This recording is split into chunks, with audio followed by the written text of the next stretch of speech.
दोस्तों, पौराणिक ग्रंथों के अनुसार ऐसा माना जाता है कि भगवान श्री कृष्ण का जन्म मथुरा में हुआ था और उनका पूरा बचपन गोकुल में बीता था। लेकिन जब कंस के युद्ध निमंत्रण पर श्री कृष्ण को वापस मथुरा जाना पड़ा था, तो कंस का वध करने के बाद श्री कृष्ण ने सभी यदुवंशियों के साथ एक द्वारिका नगरी बसाई थी। महाभारत युद्ध के 36 वर्ष बीतने के बाद द्वारिका नगरी पूरी तरह से समुद्र में डूब गई थी और इसके साथ साथ श्री कृष्ण सहित बहुत से यदुवंशियों ने अपने प्राण भी त्याग दिए थे।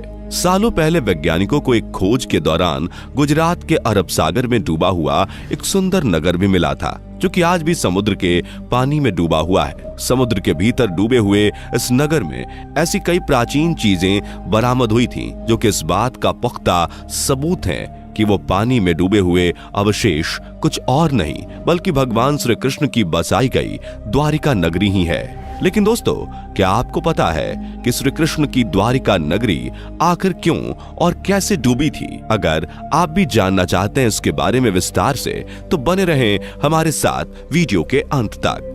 दोस्तों, जब महाभारत का युद्ध समाप्त हुआ था, तो भगवान श्री कृष्ण हस्तिनापुर का सारा राजपाट पांडवों को सौंपकर द्वारिका पर शासन करने लगे थे। और जब अंतिम घड़ियों में श्री कृष्ण ने अपना देह त्याग किया था, तो उनके देह त्यागने के बाद ही उनके द्वारा बसाई गई द्वारिका नगरी भी समुद्र में डूब गई थी। पौराणिक कथाओं के मुताबिक द्वारिका नगरी के समुद्र में डूबने के दो मुख्य कारण बताए जाते हैं, जिनमें से पहला कारण है कि कौरवों की माता गांधारी का श्री कृष्ण को श्राप देना, और दूसरा है कि कई ऋषियों ने मिलकर श्री कृष्ण के पुत्र सांब को श्राप दिया था, जिस वजह से द्वारिका नगरी समुद्र में डूब गई थी। इनमें से पहली कथा के मुताबिक ऐसा बताया जाता है कि जब कौरवों और पांडवों के बीच लड़ा गया महाभारत युद्ध समाप्त हुआ, तो इस युद्ध में सभी पांडव कौरवों का वध करने के बाद श्री कृष्ण के साथ हस्तिनापुर आए थे। हस्तिनापुर पहुंचने पर महर्षि व्यास के शिष्य संजय ने कौरवों की माता गांधारी को बताया कि सभी पांडव श्री कृष्ण के साथ हस्तिनापुर आ चुके हैं। पांडवों के हस्तिनापुर पहुंचने की खबर सुनने के बाद कौरवों की माता गांधारी गुस्से से तिलमिला उठी, क्योंकि गांधारी ये मानती थी कि महाभारत का युद्ध हुआ नहीं था बल्कि करवाया गया था, और इस महाभारत युद्ध के जिम्मेदार सिर्फ और सिर्फ श्री कृष्ण हैं। इस महाभारत युद्ध के होने से माता गांधारी के सभी कौरव पुत्र मारे गए थे और उनके पूरे कौरव वंश का विनाश हो चुका था। इसलिए माता गांधारी अपने सभी कौरव पुत्रों की मौत का दोषी सिर्फ श्री कृष्ण को मानती थी, क्योंकि उनके मुताबिक अगर श्री कृष्ण इस युद्ध को रोकना चाहते तो रोक सकते थे, लेकिन उन्होंने ऐसा बिल्कुल भी नहीं किया और इस युद्ध को आगे बढ़ाने का प्रस्ताव दिया। इस दौरान हजारों लोग मारे गए और एक महाविनाश हुआ। जब श्री कृष्ण सभी पांडवों को लेकर हस्तिनापुर गए थे, तो वहां पहुंचकर उन्होंने युधिष्ठिर को हस्तिनापुर का नया राजा घोषित किया और सारा राजपाट उनके हवाले कर दिया।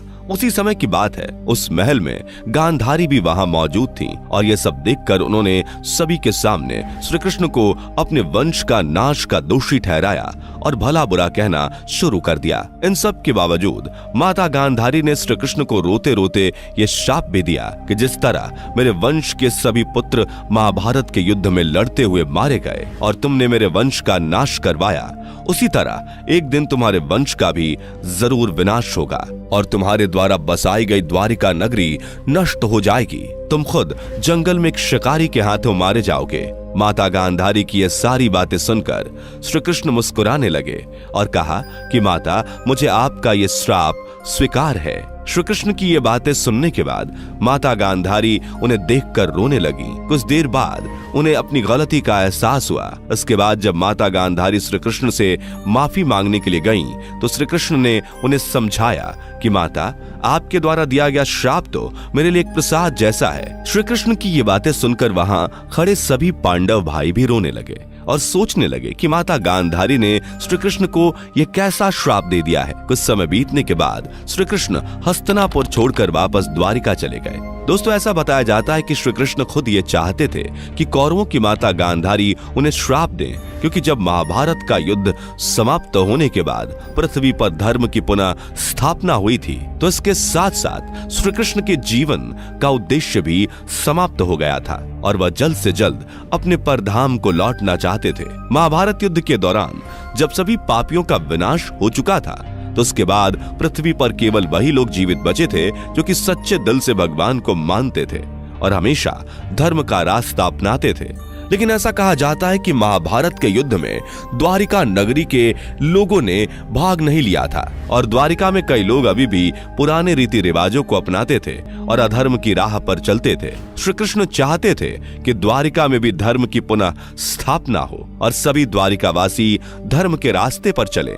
इसलिए श्री कृष्ण ने अपने जीवन के अंतिम उद्देश्य को पूरा करने के लिए माता गांधारी द्वारा दिए गए श्राप का सहारा लिया, जिससे द्वारिका नगरी डूबने के पश्चात वहां बसे सभी अधर्मी लोग भी मारे गए। अब दोस्तों बात करते हैं उस दूसरे कारण की जिस वजह से श्री कृष्ण की द्वारिका नगरी समुद्र में डूब गई थी। एक बार की बात है जब ऋषि विश्वामित्र, कश्यप ऋषि और ऋषि दुर्वासा आदि सभी द्वारिका नगरी में भ्रमण के लिए निकले। तभी उस स्थान पर श्री कृष्ण के पुत्र सांब अपने मित्रों के साथ मिलकर खेल रहे थे। जब श्री कृष्ण के पुत्र सांब ने उन ऋषियों को अपने करीब से गुजरते हुए देखा तो उन्होंने अपने सभी मित्रों के साथ मिलकर उन ऋषियों के साथ मजाक करने की एक योजना बनाई। इसके लिए उन्होंने एक स्त्री का वेश धारण किया और अपने मित्रों के साथ मिलकर उन ऋषियों के सामने गए। ऋषियों के सामने जाते ही उनके मित्रों ने उन ऋषियों से कहा कि हे मुनिवर, यह स्त्री गर्भवती है, हमें ये बताइए कि इसके गर्भ से क्या उत्पन्न होगा।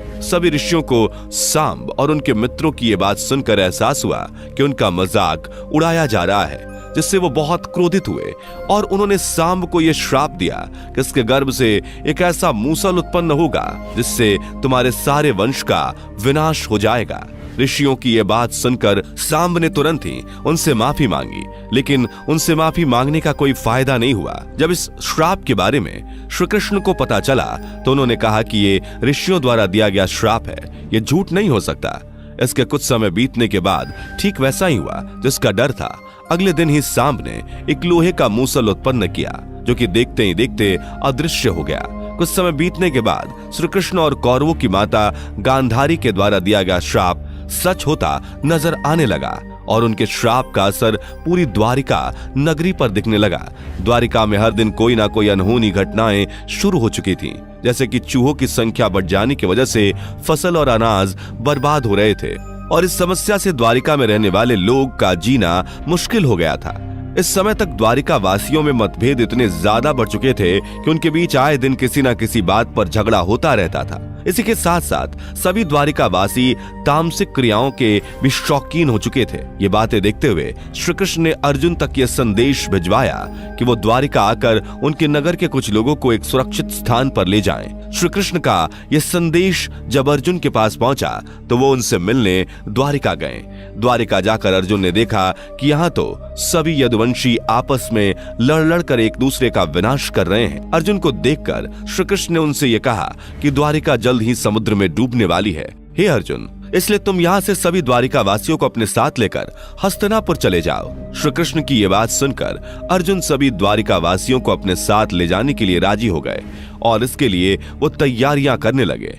लेकिन तभी श्री कृष्ण के पुत्र प्रद्युम्न की मृत्यु हो जाती है। प्रद्युम्न की मृत्यु के बाद श्री कृष्ण के भाई बलराम भी अपने प्राण त्याग देते हैं। इसके बाद श्री कृष्ण एक दिन वन में पेड़ की छांव के नीचे बैठकर माता गांधारी के द्वारा दिए गए श्राप के बारे में सोच रहे थे। तभी वहां एक शिकारी आया और उसे लगा कि पेड़ के नीचे कोई हिरण है और उसने श्री कृष्ण के पैरों को हिरण का मुंह समझकर उन पर बाण चला दिया। ये बाण जाकर श्री कृष्ण के पैर के अंगूठे में लगा और जब शिकारी अपने शिकार के पास पहुंचा तो उसने देखा वहां श्री कृष्ण लेटे हुए हैं और उनके पैर के अंगूठे से खून बह रहा है। यह सब देखते हुए उस शिकारी ने श्री कृष्ण से माफी मांगी। श्री कृष्ण ने भी उस शिकारी को माफ करके अपना देह त्याग दिया।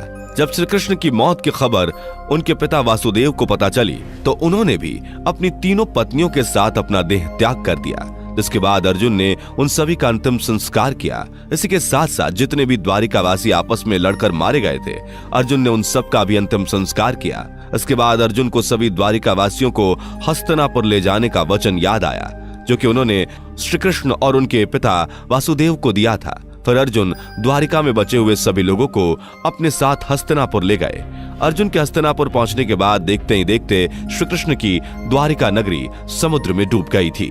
ऐसा बताया जाता है कि साल 1963 में पहली बार पुरातत्व विभाग को गुजरात के पास वाले समुद्र से द्वारिका के अवशेष प्राप्त हुए थे और इसी के साथ साथ उन्हें तकरीबन 3000 साल पुराने बर्तन भी मिले थे। वैसे दोस्तों, कमेंट करके बताइए कि आज की हमारी जानकारी आपको कैसी लगी। जाने से पहले वीडियो को लाइक शेयर जरूर करें और ऐसी ही और वीडियोस के लिए इस चैनल को सब्सक्राइब करके बेल नोटिफिकेशन को भी जरूर ऑन कर लें। धन्यवाद।